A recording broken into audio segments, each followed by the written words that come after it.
মহান স্বাধীনতা দিবস উপলক্ষে অন্তর্বর্তী সরকারের প্রধান উপদেষ্টা ডক্টর মোহাম্মদ ইউনূসকে উষ্ণ অভিনন্দন জানিয়েছেন পাকিস্তানের প্রধানমন্ত্রী শেহবাজ শরীফ। পাকিস্তানের প্রধানমন্ত্রীর অভিনন্দন বার্তার তথ্য বুধবার ২৬ মার্চ ঢাকার পাকিস্তান হাই কমিশন জানিয়েছে।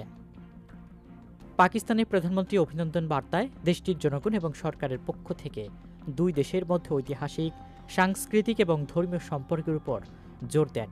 তিনি উৎসাহের সঙ্গে উল্লেখ করেছেন, মূলত অধ্যাপক ইউনূসের ব্যক্তিগত আগ্রহ এবং বিচক্ষণতার কারণেই সাম্প্রতিক সময়ে পাকিস্তান বাংলাদেশ সম্পর্ক বোঝাপড়া এবং সহযোগিতার এক নতুন যুগে প্রবেশ করতে চলেছে।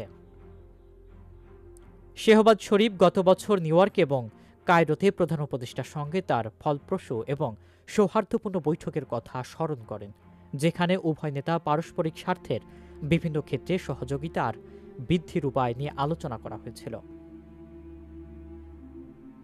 পাকিস্তানের প্রধানমন্ত্রী বলেন, আমি আত্মবিশ্বাসী যে আমাদের যৌথ প্রচেষ্টা এবং বোঝাপড়ার মাধ্যমে আমরা আমাদের দুই দেশের মধ্যে পারস্পরিক উপকারী সহযোগিতার একটি নতুন অধ্যায় খুলতে পারব, যা দক্ষিণ এশীয় অঞ্চলে উন্নয়ন ও সমৃদ্ধি বৃদ্ধিতেও অবদান রাখবে।